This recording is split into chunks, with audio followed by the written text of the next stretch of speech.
The free energy G of a binary solution depends on its temperature, pressure and number of moles of solvent and solute. G, the free energy of a given solution is a function of, जैसे mathematically लिखने का एक तरीका है भाई, ठीक है, depends on temperature, pressure, number of moles of solvent N1 and that is N2 number of moles of solute. Number 1 हमारा इक्वेशन है, ये प्लीज मैथमेटिकल। एक हमारे पास सॉल्यूशन है होमोजेनियस मिक्सचर जिसमें दो कंपाउंड्स हैं, पहला सॉल्वेंट है उसके मोल्स N1 है, दूसरा सॉल्यूट है उसके मोल्स की संख्या N2 है, उसका टेम्परेचर T और प्रेशर P है, और इसकी फ्री एनर्जी इन चारों पर निर्भर करती है। यदि हम इन चारों को थोड़ा थोड़ा बदलेंगे, चेंज करेंगे तो उसकी फ्री एनर्जी में बदलाव आएगा। ठीक है, पहले हम टेम्परेचर चेंज करेंगे, बाकी तीनों कांस्टेंट रखेंगे, फिर प्रेशर चेंज करेंगे, बाकी तीनों कांस्टेंट रखेंगे। इसी तरह से चारों को बारी बारी से चेंज करेंगे, एक को चेंज करेंगे, बाकी तीन को कांस्टेंट रखते हुए, बाकी तीन को कांस्टेंट रखते हुए। तो the total change in free energy is equal to dg equal to curly g और कर्ली t, टेम्परेचर चेंज कर दिया कितना dt, बाकी क्या है प्रेशर कांस्टेंट है, कंपोजिशन कांस्टेंट है, n1 n2 में कोई चेंज नहीं आएगा। प्लस n का मतलब क्या है कि ये दोनों हमने नहीं चेंज किए हैं, ये दोनों की वैल्यू कांस्टेंट है, प्लस कर्ली g और curly p, very very important please, ये मैथमेटिक्स आ रहा है इसमें, ठीक है, और t और n, फिर क्या चेंज करेंगे ऐसे, प्लस जो हमारे पास कर्ली g और जो पहले वाला है उसका नंबर ऑफ मोल चेंज कर देंगे, उसके थोड़ा सा एक्स्ट्रा मोल डाल देंगे dn1, ठीक है, Tp ये कांस्टेंट है, N2 कांस्टेंट है, N1 हमने चेंज कर दिया। सिमिलरली दूसरे वाला है उसको चेंज करेंगे, कर्ली g और curly N2, T and P constant, N2 से चेंज किया, Tp कांस्टेंट है और यहाँ से N1 भी कांस्टेंट है।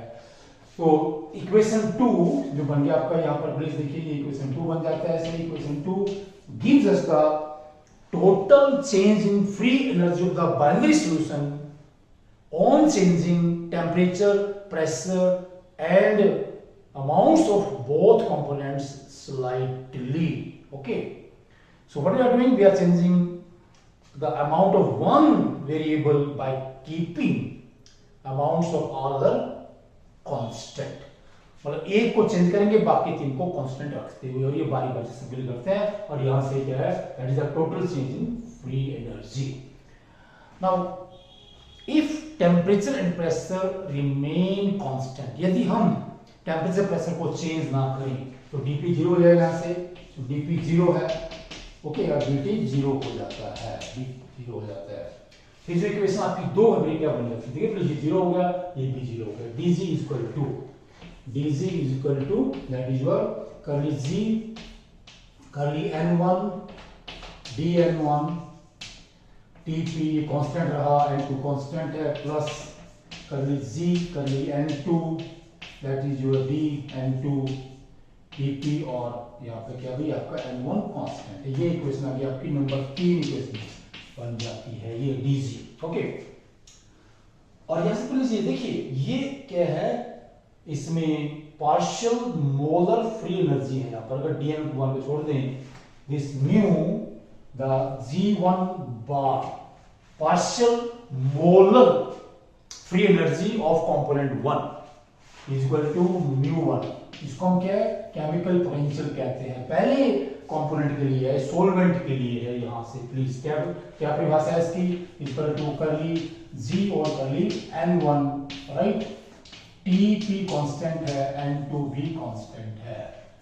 इसमें से अगर हम यहाँ से G2 लेते हैं तो ये बन जाएगा mu2, और यहाँ जाएगा curly N2, N1 is constant. मतलब ये चीज क्या है, दूसरे कंपोनेंट के लिए भी लिख सकते हैं। तो ये आपका 4 है, यहाँ से प्लीज नंबर 4 इक्वेशन। यहाँ से देखिए वैल्यू रख दीजिए इसकी, यहाँ पर ये क्या है, mu1 एंड यहाँ पे आ जाएगा ये mu2। So dg is equal to, तो यहाँ से आप इसको हम करेंगे इससे प्लीज थोड़ा सा देखिए, ठीक है, dg इक्वेशन जो आपका 3 है, ये क्या बन जाएगा यहाँ पे, यहाँ से that is your mu1, यहाँ से ये mu1 dn1 plus mu2 dn2, ये 5 इक्वेशन बन जाते हैं यहाँ पर। फिर इसको क्या करते हैं, 5 को हम क्या कर देंगे, इंटीग्रेट कर देंगे, integrating equation 5. So G is equal to mu1, let's say n1, या पहले लिख लीजिए n1 mu1 n2 mu2 n2 mu2. यह आ जाता है इक्वेशन नंबर 6 आपको बन जाएगा यहाँ से.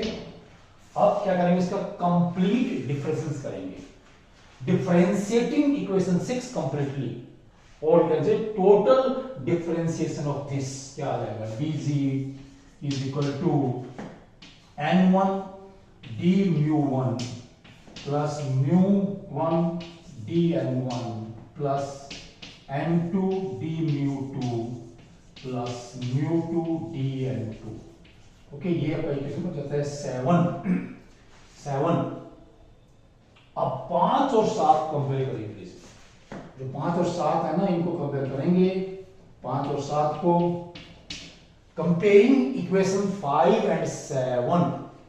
यहां से दीजिए, देखो ये क्या है, mu1 d n1 mu2 dn2, इसकी वैल्यू यहां रख देंगे, dg माइनस d 0 रहेगा. ठीक है, तो आ जाएगा n1 d mu1 plus n2 d mu2 is equal to 0. ये इक्वेशन 1 है. n1 यहां से लीजिए से आ गया n1 d mu1, then your n2 d mu2 plus ये क्या 0. कहां से आई है, 5 और 7 को कंपेयर करने पर ये जो इक्वेशन आपकी 8 बन जाती है, यहां पर ये 8. ठीक है, ऐसे हम चेंज करके लिख देंगे इसको 8 को. ठीक है, कैसे देखिए प्लीज, क्या बनेगा ये d mu1, और इसको चेंज कर लेते हैं, d mu1 is equal to minus n2 over n1 then d mu1 हम लीजिए आपका ये d mu1 is equal to d mu2. इसको हम क्या इधर ले जाएंगे, and minus n2 d mu2 divide by n1. ये इक्वेशन आ गई. तो ये इसका नाम है गिब्स ड्यूम इक्वेशन.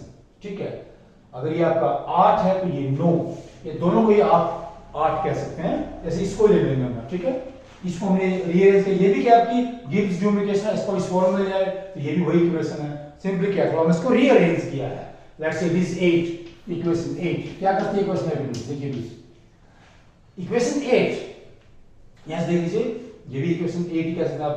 8a कह लीजिए इसको, 8b इसको कह सकते हैं आप. ओके, तो ये हमें क्या बता रही है भाई, यहां से देखिए केमिकल पोटेंशियल जो हमारे पास है, दोनों कंपोनेंट्स का वो एक दूसरे से इंडिपेंडेंट नहीं है. अगर हमारे पास इनएक्टिव है ना, अगर ये यहां पर ये बढ़ेगा तो ये घट जाएगा यहां पर प्लीज. तो ये दोनों के बीच में क्या है, रिलेशनशिप है. The chemical potentials of all the components present in a mixture or a solution are not independent of each other. Their value depends on each other. अगर दोनों है तो यहाँ पर, ठीक है, पहले को अगर बढ़ाएंगे दूसरे वाला कम हो जाएगा, अगर दूसरे को बढ़ाएंगे केमिकल पोटेंशियल को दूसरे कंपाउंड का, तो पहले वाला कम हो जाएगा. So this equation or mathematical formula is the Gibbs-Duhem equation. Very important. अब इसमें हमारा दूसरा आर्टिकल बोला है how this chemical potential varies with temperature. यहां से मिलेंगे please. Variation of chemical potential mu. देखिए 1 के लिए इसको कई जगह ये आई लिखा होगा, मतलब ith कंपोनेंट, मतलब कोई सा भी कंपोनेंट होगा, पहला दूसरा तीसरा चौथा पांचवा, जितने भी कंपोनेंट्स हैं. और हमने यहाँ पे क्या है, आर्टिकल को सिंपल करने के लिए सिर्फ 2 ही कंपोनेंट्स लिए हैं, या हम यहाँ पर बाइनरी सॉल्यूशन लेके चल रहे हैं, इसलिए ये आर्टिकल हमारा सिंपल रहेगा. तो क्या करें यहाँ पे, variation of mu with temperature. Let's say please इसका लेंगे वेरिएशन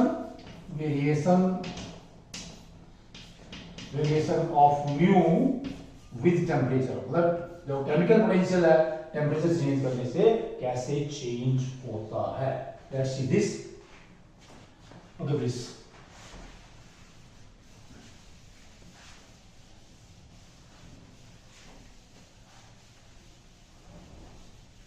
तो हमारी जो इक्वेशन है ये केमिकल पोटेंशियल की है, इसको दोबारा लीजिए प्लीज. नो, जो आपकी इक्वेशन है कौन सा वाला, इसको नीचे देख लेते हैं. ये हमने डिफाइन किया हुआ इक्वेशन 4 में, किसको, केमिकल पोटेंशियल को. और दोबारा, ठीक है, जो हमारी इक्वेशन 2 थी उसमें क्या है, अब क्या करेंगे, कि क्लोज सिस्टम हमारे पास है, उसमें मैटर में कोई बदलाव नहीं आता है, ठीक है। जैसे हम लिख रहे हैं यहाँ पर ये कि G is a function of pressure, दोनों लिख रहे हैं temperature, pressure and N1 N2। यहाँ पर क्या है, हम सिर्फ टेम्परेचर प्रेशर को चेंज कर रहे हैं, प्लीज टेम्परेचर प्रेशर को चेंज करेंगे। तो dg is equal to that is curly G और करली T dt Pn, क्योंकि आपका हम कंपोजिशन को कांस्टेंट रख रहे हैं, we are not changing the amounts of N1 N2, बस क्या हमने टेम्परेचर चेंज किया, फिर प्रेशर चेंज कर दिया, से करली G और curly P, then we have the this T and N, pressure change किया, टेम्परेचर कांस्टेंट है यहाँ पर। This is very very important, that is your B। और लेट्स से हमारा आर्टिकल है ये इक्वेशन मिल जाती है आपकी, यहाँ पर द्वारा हमने ये किया था, प्लीज इसको लेकर के दैट इज इक्वेशन 9 कर देते हैं यहाँ पर 9, ओके। और हम जानते हैं हमारे पास इक्वेशन है dg इज इक्वल टू ये vdp minus s dt। It is a very very important thermodynamic equation, बहुत इंपॉर्टेंट है ये। It relates the change in free energy with change in pressure and temperature of any system, जो कि हमारे यहाँ पर ये बाइनरी सिस्टम है, बाइनरी सिस्टम है, हमने यहाँ पर ये किया। Now comparing the coefficients of equation 9 and 10, जो dt का कोफिशिएंट है, dp का कोफिशिएंट है, इनको हम कंपेयर करेंगे। तो ये कंपेयर करिए कि s क्या है ये, तो करली g और करली t, right, pn is equal to what, equal minus s, क्या है ये, इट इज माइनस s। हम क्या कर रहे हैं, कंपेयरिंग द कोफिशिएंट, फिर क्या करना है, करली g और curly p, then Pn is equal to V, very very important, is equal to V, very very important।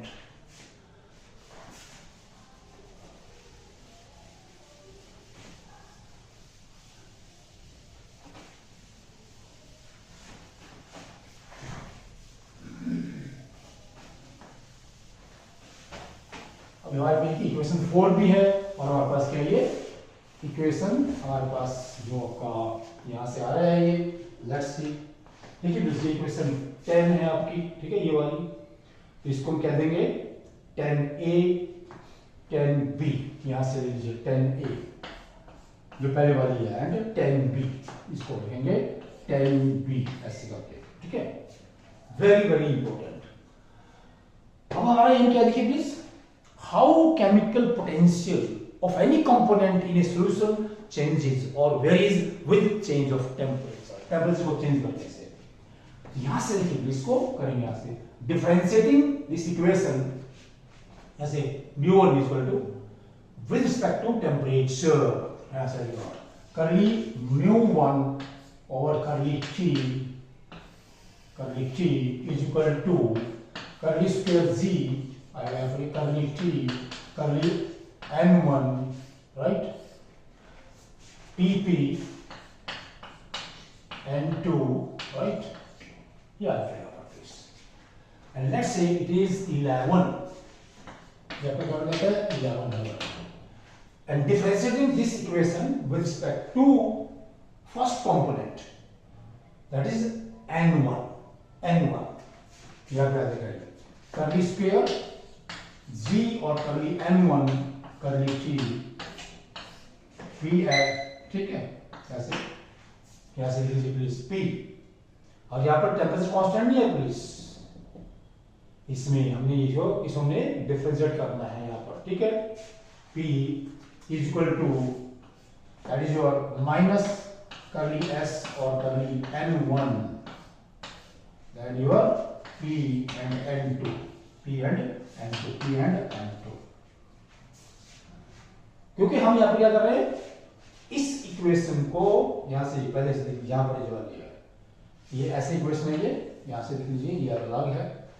We are differentiating this equation 10a with respect to the first component, that is your n1, so curly square g curly n1 curly t p n2, right, तो यहाँ पर याद है आपका ये, this becomes let's say 12, क्या हो जाता है ये 12 बन जाएगा। और by definition ये क्या है भाई, by definition what is this, this is the partial molal entropy, ये पार्शियल मोलल एंट्रोपी है, ठीक है, जो हमारे पास इसकी फर्स्ट कंपोनेंट की, क्योंकि हमने इसे किसको यहां से हमने n1 के रिस्पेक्ट में यहां से इसको हमने डिफरेंशिएट किया है, यहां से n1 के रिस्पेक्ट में, तो यहां पर जाएगा t, right, t and this is n2, tp n2, tp n2, तो यहां पर भी क्या रहेगा आपका, that is your tp n2। Okay please, ये लिख लीजिए। अब ये 11 और 12 कंपेयर करिए, ये आपका बन जाता है यहां से इसका, that is -s1 bar partial molal entropy, ये 12 इक्वेशन आपकी यहां पर, ये इसकी वैल्यू रकम नहीं है, ये क्या आपका, ये पार्शियल मोलल एंट्रोपी की परिभाषा है। तो यहां से देखिए प्लीज, ये दोनों हमारे पास ये फंक्शन है, ये दोनों बराबर है प्लीज, ये दोनों बराबर होते हैं, यूलर्स थ्योरम के अनुसार दोनों बराबर हैं। तो क्या आ जाएगा प्रयास से, देखो ये आप क्या लेगा, that is your p and n, यहां से बताइए p एंड n क्या हो जाएगा, ये करली μ1 और करली t, that is p and pressure or composition constant is equal to -s1 bar and it become 13 equation बन जाता है, 13 बन जाता है। Equation 13 gives us the change of chemical potential with temperature at constant pressure and composition. At constant pressure and composition, देखिए please, अब ये क्या है, टेम्परेचर बढ़ाने से एंट्रोपी हमेशा बढ़ती है और ये नेगेटिव साइन है, मतलब क्या, केमिकल पोटेंशियल हमेशा घटेगा। This equation tells us, this mathematical formula tells us that with increase of temperature entropy always increases। ये यहां पर इसका जो इंक्रीज है पॉजिटिव आएगा, तो इसका मतलब क्या है, ये जो आपका फंक्शन है केमिकल पोटेंशियल, ये हमेशा कम होगा। तो किसी भी कंपाउंड के लिए, या चाहे वो हमारे पास क्या है, प्योर स्टेट में है, चाहे किसी सॉल्यूशन में है, ठीक है, टेम्परेचर बढ़ने से उसका केमिकल पोटेंशियल हमेशा डिक्रीज करता है, और इसको हम ग्राफिकली भी शो करते हैं, ऐसे ग्राफिकली भी दिखा सकते हैं। यहाँ पर इनिशियली ग्राफ होगा, इधर हमारे पास क्या आ रहा है, लेट्स से इधर बढ़ा रहे हैं हम, टेम्परेचर बढ़ रहा है, ओके, और इधर लेंगे हम केमिकल पोटेंशियल, क्या लेते हैं यहाँ पर भाई, केमिकल पोटेंशियल म्यू है यहाँ पर ना, ऊपर जा रहा है म्यू, केमिकल पोटेंशियल। ये कोई सॉलिड हमारे पास है ऐसे, ठीक है, सॉलिड है ये यहाँ पर क्या है, इसका मेल्टिंग पॉइंट आ गया Tm, ओके, मेल्टिंग पॉइंट है सॉलिड का, ये सॉलिड सब्सटेंस है यहाँ पर, सॉलिड सब्सटेंस। लगातार क्या हो रहा है, टेम्परेचर बढ़ने से जो केमिकल पोटेंशियल है कम हो रहा है, धीरे धीरे नीचे आ रहा है, लीजिए यहाँ पर आके मेल्ट कर गया, फिर मेल्ट करने का मतलब ये लिक्विड बन जाएगा, और लिक्विड में भी क्या है, हमेशा ऐसे होगा, लिक्विड आपका है, लीजिए ये लिक्विड है, और यहाँ पर ये आपका लिक्विड है, यहाँ पे क्या है, ये इट बॉयल्स, यहाँ पर ये जो है, यहाँ पर ये लिक्विड है, लिक्विड तो बॉयल करेगा तो इसको वेपर्स बन देंगे, फिर वेपर्स में क्या गैस फॉर्म करेगी इसकी, ये ऐसे हो जाएगा, यहाँ पर आके, यहाँ पर आके ये गैस आ गई ना, ठीक है, ये गैस है। और इसमें देख लीजिए please, very very important thing, कि किसी भी सॉलिड में टेम्परेचर बढ़ने से केमिकल पोटेंशियल जो है घटता है, लेकिन यहाँ पर स्लोप कम है, ग्रेडियंट है, मतलब सॉलिड का केमिकल पोटेंशियल टेम्परेचर बढ़ने के साथ साथ घटेगा, लेकिन उसका घटने का रेट काफी कम होता है। लिक्विड में ये बहुत ज्यादा तेजी से क्या है, घट रहा है as compare to the solid. Gas में और भी ज्यादा, ठीक है, देखिए यहाँ पे स्लोप है ना किसकी, केमिकल पोटेंशियल कम होने का जो स्लोप है टेम्परेचर बढ़ने के साथ साथ, that is maximum in gas, okay, and minimum in solid, minimum in solid. So this is very very important. Then let's see how the chemical potential mu changes with pressure. Pressure के साथ ये कैसे change होता है, इसमें थोड़ा इसको देखते हैं। ये हमारे पास इक्वेशन है, इनको हम दोबारा यूज कर लेंगे यहाँ से। लेट्स सी, ताकि ये 13 इक्वेशन आई यहाँ से 13 और बसाई थी, वेरी वेरी इंपॉर्टेंट है। प्रेशर के साथ कैसे होगा ये, प्रेशर के साथ how the chemical potential of any substance और any substance in a solution changes with increase of pressure, increase of pressure. Now differentiate equation 4 with respect to pressure. So curly mu 1 over curly p, right? T and n ये constant है, हम temperature और क्या है, composition constant रखेंगे, is equal to curly square G और curly P and curly n1, ठीक है। ये आपका है टी एन एन कांस्टेंट है यहाँ पर, तो हमने सिर्फ यहाँ पर प्रेशर चेंज किया है। 13 हमारे पास इक्वेशन थी, ये आपकी बन जाती है 14, बन जाती है 14। अगेन आपका जो ये 10 यहाँ पर b है, इसको करते हैं let's differentiate 10b with respect to the amount of first component curly and I, तो जगह कर्ली स्क्वायर g और कर्ली n1 I, क्योंकि मतलब ith कंपोनेंट, और यहाँ पर हम क्या है, पहले कंपोनेंट के रिस्पेक्ट में बात कर रहे हैं, पहले कंपोनेंट के रिस्पेक्ट में बात कर रहे हैं, ठीक है। और ये यहाँ पर कर्ली p है, देख लीजिए curly square g curly n1 delta p then t, right. और यहाँ पे ऐसे ये कांस्टेंट है यहाँ पर tn is equal to what, is equal to यहाँ दे दीजिए v कर्ली v और कर्ली n1 ठीक है। तो हमने यहाँ पे क्या है, t और p कांस्टेंट है, t एंड n2 कांस्टेंट है, पहला कंपोनेंट हमने चेंज किया है, देख लीजिए, ये देख लीजिए इसको, ये आपका था 15, कंपेयरिंग 14 एंड 15, ये क्या लगा हमें, रेट ऑफ चेंज ऑफ या variation of chemical potential of first component और ith कंपोनेंट, अगर हम ith कंपोनेंट की बात करेंगे with respect to pressure at constant temperature and composition, right. यहां से क्या है, ये आ रहा इसका partial molar volume, that is your V bar, partial molar volume, ये डेफिनेशन इसके प्लीज देख लीजिए प्लीज, पार्शियल मोलर वॉल्यूम की, और ये दोनों बराबर हैं, यहां से ये दोनों क्या है, बराबर हैं यूलर्स थ्योरम के अनुसार, ठीक है, ये दोनों बराबर है। ये by comparing 14 and 15 is what, curly mu1 और कर्ली p किसके बराबर आएगा भाई, curly p is equal to V bar, and this become equation number 16। तो जो इक्वेशन 16 है, ये क्या देगा हमें, change of the chemical potential of first component with change of pressure at constant temperature and composition. अगर हम प्रेशर क्या कितना चेंज करते हैं, बाय यूनिट, अगर कर्ली p 1 एटमॉस्फेरिक है, क्या हो जाएगा, ये change in chemical potential for the first component is equal to what, किसके बराबर आएगा, at constant temperature and composition is equal to its partial molar volume, very important। let's say आपका बन जाता है equation number 17। so according to equation number 17, अगर हम किसी भी कंपोनेंट की जो अमाउंट है, ठीक है, किसी भी सॉल्यूशन के अंदर क्या करते हैं भाई, प्रेशर का जो चेंज है कितना करते हैं, that is by unity, by one atmospheric pressure, okay, by 1 atmospheric pressure, then the change in the chemical potential of any component is equal to its partial molar volume, तो इस तरह से हम इसको डिस्कस कर सकते हैं, क्या, chemical potential, it's variation with temperature and pressure. और ये जो आर्टिकल है काफी ज्यादा इंपॉर्टेंट है, अलग अलग एग्जाम्स में आता है। ओके प्लीज, थैंक्स, नमस्कार।